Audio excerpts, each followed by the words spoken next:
It's July 28th, Ukraine Media Center Ukrinform starts its operation today. My name is Svetlana Shaparenko, and now we will be talking about the situation in Zaporizhzhia nuclear power plant. Our guest today is Oleg Korikov, active chairman, chief state inspector for nuclear and radiation safety of Ukraine. Mr. Oleg, good morning. Good morning, glory to Ukraine, glory to the heroes. We know that the occupiers switched the reactor number 4 of Zaporizhzhia nuclear power plant to hot shutdown mode. In your opinion, why have they done so? Thank you for this question. For the time being, in Zaporizhzhia nuclear power plant, the reactor number 4 is operating in hot shutdown mode. The reactor number 5 is cooling down. The rest of the reactors are in idle mode. The reactor number 4 was switched to hot shutdown mode contrary to the requirements of the license of the State Inspectorate for Nuclear and Radiation Safety of Ukraine, which contemplates the cold idle for all of the reactors. And given the conditions when Kakhovka reservoir has disappeared due to the unstable condition in the power grid of Ukraine, due to the absence of the highly qualified personnel available at the Zaporizhzhia nuclear power plant, and in the absence of repairs, the cold idle is the most safe and optimal condition of the nuclear reactor. The occupiers, though, explain the switch of the reactor number 4 by the necessity to get vapor to dispose of the nuclear waste, but in the mode of hot shutdown, the nuclear waste is being generated, which then generates the vapor, and we end up in a closed circle, so to say. Everybody knows those facts, and the danger is in improper maintenance and repair of the reactors. So the repairs are not being made in a timely manner, along with the other important safety systems like vapor generators and others. The occupiers, they don't have spare parts since the equipment is manufactured in Ukraine. The occupiers lack necessary skills because it's the Ukrainian personnel who was working on that equipment, and now they refuse to cooperate with the occupiers. And there's yet more reasons why it's operating in a dangerous mode. So we know that before the reactor was switched into hot shutdown mode, all of the switches were done only by the Russian administration, and the Ukrainians again refused to cooperate, and it was done by the personnel of Rosatom, the employees of which were involved in the operation of the Zaporizhzhia nuclear power plant. So this is the operation, the information available, and the condition of hot shutdown contradicts the requirements of the license to the basic standards of IAEA and has nothing in common with adhering to the safety and security rules in the Zaporizhzhia nuclear power plant. So what are the threats of such actions of the occupiers, and what is the worst case scenario? Well, look, timely maintenance and repair of the equipment is fulfilled to make sure that the requirements and the standards of safety and security are complied with. So it's done to contemplate safe and secure operation of the systems, or in case of any unstandard situation, under condition of which those systems could properly react. So in case of emergency, there are safety systems of active and passive nature, which are supposed to localize the emergency at least, or otherwise to prevent it. For the time being, in absence of proper maintenance and repairs, we cannot be sure that all those systems would react as per their regulations, as per the standards. And secondly, we have irresponsible and unpredictably acting personnel operating in the Zaporizhzhia nuclear power plant. I mean the personnel brought by the occupiers. So they pose yet another big risk. Well, and generally the presence of unauthorized personnel in nuclear power plant poses a risk first of all. And we are facing this risk from the very first day the nuclear power plant was captured, because the safety standards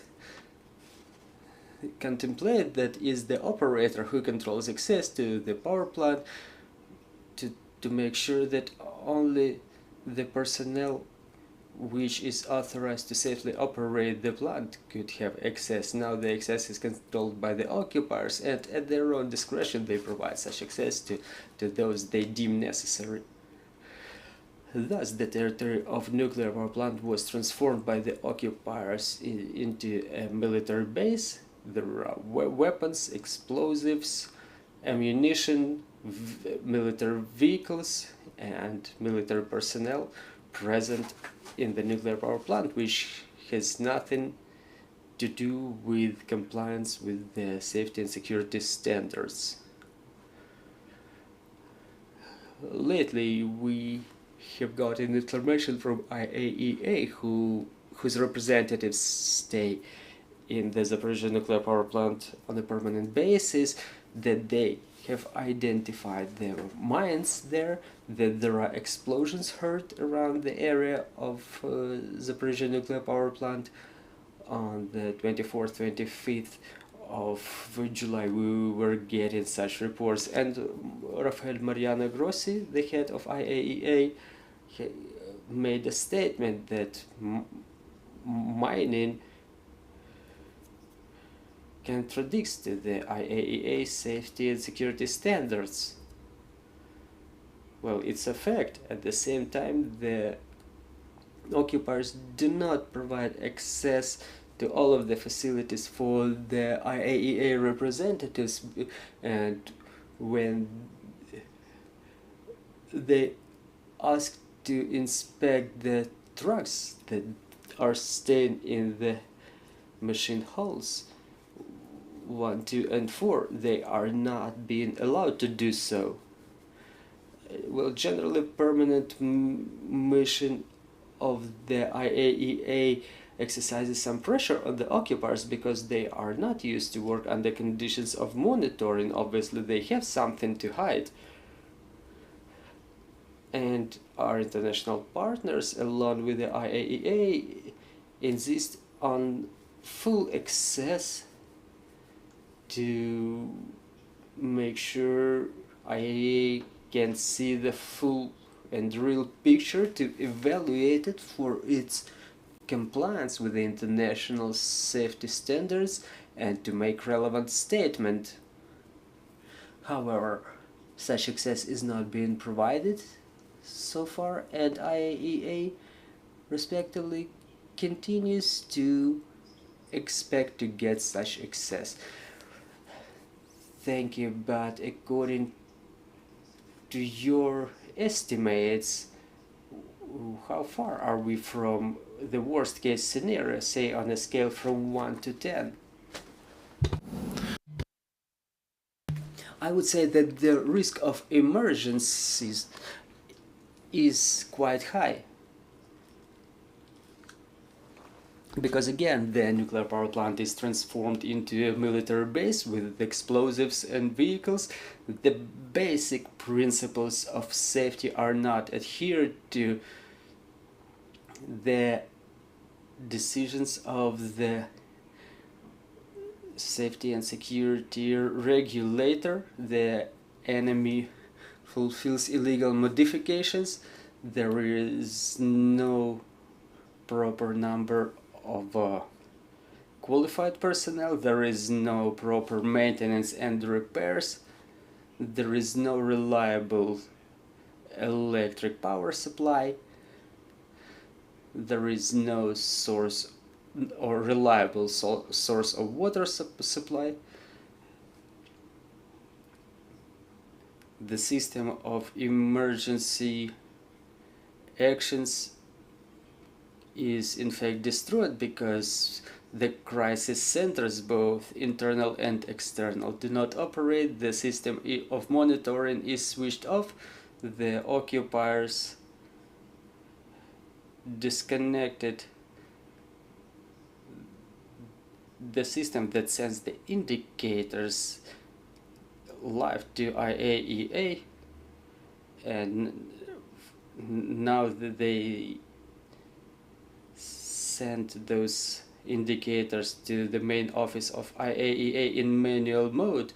I mean the indicators of the monitoring system, which are then added to the system of nuclear and radiation monitoring of IAEA, again manually by their employees. Ukraine, as a member of international nuclear community, is supposed to report immediately on any emergency or on any situation that may result in emission of radioactive substances, and to make sure we comply with all of the standards. Due to the occupation and illegal activities of the Russian Federation in the facilities of the Zaporizhzhia nuclear power plant, we are unable to fully comply with the Convention on Nuclear Emergency Notifications. We warned IAEA about that to exercise pressure on the occupier to reestablish the data transfer from the monitoring system of Zaporizhzhia nuclear power plant, but the operation of this system is not yet resumed, which results in growing the risks in Zaporizhzhia nuclear power plant and our opportunities as the operating organizations are opportunities to react to the probable emergency are minimal now. So talking about the detonation of Kakhovka Dam, are there enough resources now for cooling of the Zaporizhzhia nuclear power plant reactors? Thank you very much. Well, as I have already mentioned, in the absence of Kakhovka reservoir, switching of all of the reactors to the cold idle mode is the safest option. Since all those reactors do not work to generate electricity, residual thermal emissions are at minimal level, and since in the cooling pool of the Zaporizhzhia nuclear power plant there is still a necessary amount of water being kept, we may say that the nuclear power plant can continue its operation for a couple of months without damaging of the active zone of the reactor. Should it be done by a responsible and qualified and authorized management, which unfortunately is not the case now. So now one of the reactors is in hot shutdown mode and the coolant requirements have grown. Yes, that's right. Previously it was reactor number 5 that was in hot shutdown mode. Now it's reactor number 4, which results in additional spending of water resources to cool down the reactor number 5. So it increases the demand, but even given such conditions, Zaporizhzhia nuclear power plant is equipped with other systems that can supply water resources, and under that condition it can be operated for quite a long period without Kakhovka reservoir. So you said 2 months in cold idle mode, but what is this period now? Now that there are other options available for the supply of water, so we estimate this term to be at least 2 months. Thank you very much. Do we know what is the situation with the Ukrainian personnel staying at Zaporizhzhia nuclear power plant? Thank you for this question. The Ukrainian personnel is under insane pressure. Ukrainian personnel who refuse to cooperate with the occupiers in the area of heating of reactor number 4 experiences pressure.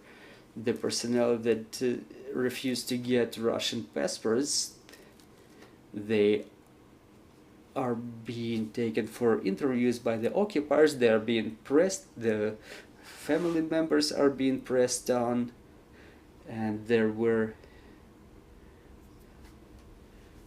was even an article in an international media that even the children are being deported and many other things are happening. So the situation with the personnel is quite difficult. Thank you very much. Dear colleagues, do we have questions from on the floor? Good morning, Yana Koloda, Ukrinform. My question is whether Ukraine is going to send a formal note of protest to IAEA regarding the situation with the reactor 4. Well, the State Inspectorate for Nuclear and Radiation Safety has prepared and sent all of the necessary documents. It's a matter of diplomatic nature. Probably you have been underinformed, but all of the necessary documents were already sent to Vienna and all other organizations. Thank you very much, Mr. Oleg, for your comprehensive answers. I'm reminding you, joining us was Oleg Korikov, active chairman, chief state inspector for nuclear and radiation safety of Ukraine, and we will continue talking about the situation in Zaporizhzhia nuclear power plant and Zaporizhzhia region with the military governor of Zaporizhzhia region, and at 11 o'clock we will have a briefing entitled Olenivka Impunity Encouragement of Terrorism, devoted to the last year's terroristic act in Olenivka detention facility. Stay tuned. Дякую.